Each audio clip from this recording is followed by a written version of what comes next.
Candidates, welcome to the lesson. Today we are going to answer the last question from the April 2024 sitting. Question 5A reads, discuss 5 reasons why companies do not distribute all their profits to shareholders. Reasons why companies do not distribute all profits to shareholders. Candidates, we know that shareholders invest in companies so that they can earn dividends. There are times when the company may decide not to distribute the profits to the shareholders in form of dividends. The question is, discuss 5 reasons why companies do not distribute all their profits to shareholders. One of the primary reasons companies retain earnings is to reinvest in the business, because that can fund company projects, that can fund opportunities, as he says, okay, and then expand into new markets. The retained earnings can be used to upgrade facilities. They can be used to acquire other companies, and such investments are aimed at increasing the company's future profitability and ultimately shareholder value. Though shareholders may not receive dividends now, this money is reinvested, then the investments will earn more money, or will increase the shareholder value in future. The shareholders forego their dividends now, but in future they will enjoy ultimately, okay, these are future profitability. That is true. Can I have another point? That's a good point. Reinvestment opportunities. Reinvestment opportunities. Because candidates, retained earnings is a source of capital. So instead of a company, for example, borrowing money from banks, the company can use its own profits as a source of capital. Yes. Give me another point, please. Building financial cushion is another reason. Building financial cushion. When a company retains profit, when a company decides not to distribute all profits, the profits that are retained can be used as a financial cushion. Retained earnings can, in other words, allows companies to build what we call cash reserve, and this cushion can be essential during economic downturns, during unforeseen challenges, or even during unexpected opportunities. So it provides, this retained earnings provides financial stability and flexibility, reducing the need for emergency borrowings. You understand?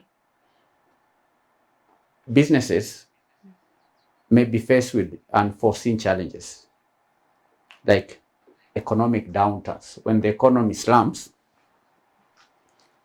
you may find that the company may not make business. You recall, some of you are around during the COVID crisis. Companies that had cash reserves were able to maintain their employees, were able to pay their fixed costs through the crisis. So that is one reason why businesses do not pay all profits to shareholders. You understand? Yes. Another reason is debt reduction. Debt reduction. What do I mean by debt reduction? Now, many companies may have what we call outstanding debts, and using profits to pay down debts Using retained profits to pay down the debts can be a sound financial strategy, because reducing debt obligations allows or lowers interest expenses. It also improves credit ratings, and frees up cash flow for future investments or distributions. Do you understand? So retained earnings can be used to reduce debt obligations. Debt obligations. The fourth reason is what we call share repurchase. Share repurchase. Share repurchase means buying back the shares. So instead of distributing all profits as dividends, some companies engage in what we call share buybacks. Share buybacks. And that reduces the number of outstanding shares, which can increase the earnings per share and potentially boost the stock price, which then benefits the same shareholders. Do you understand? Share repurchase. Number 5 is related to regulations, regulatory and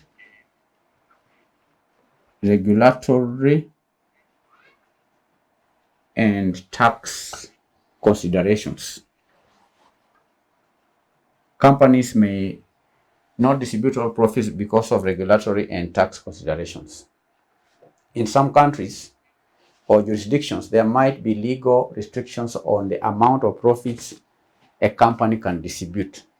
Additionally, tax laws can incentivize.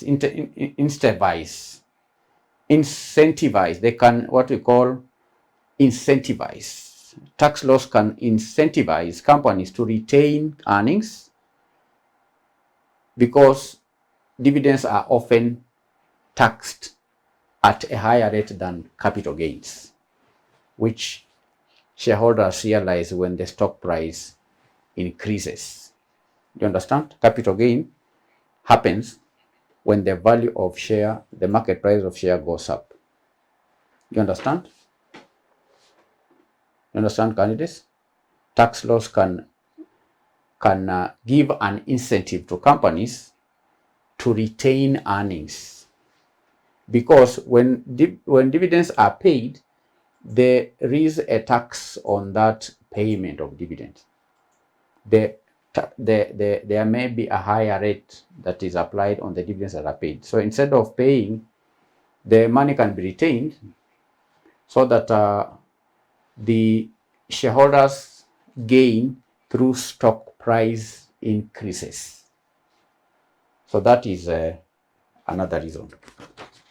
There are many reasons, candidates, and we can go on and even cite the company's financial health is another reason. The company's financial health. What do I mean by the company's financial health? Now, a company struggling financially might need to retain earnings so that it can shore up its balance sheet. You understand?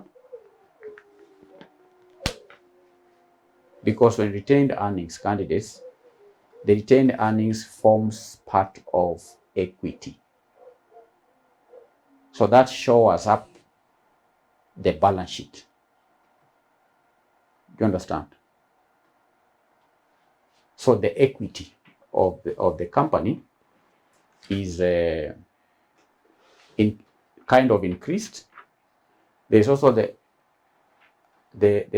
aspect of the cash. Instead of paying cash, the cash is retained. So one reason is for the sake of the financial health of a company. Another obvious reason, candidates, is the dividend policy of the company.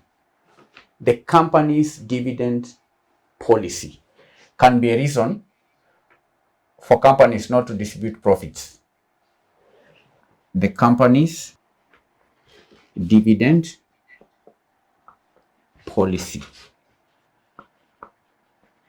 Policy here means guideline. Companies may have their own guidelines on payment of dividends.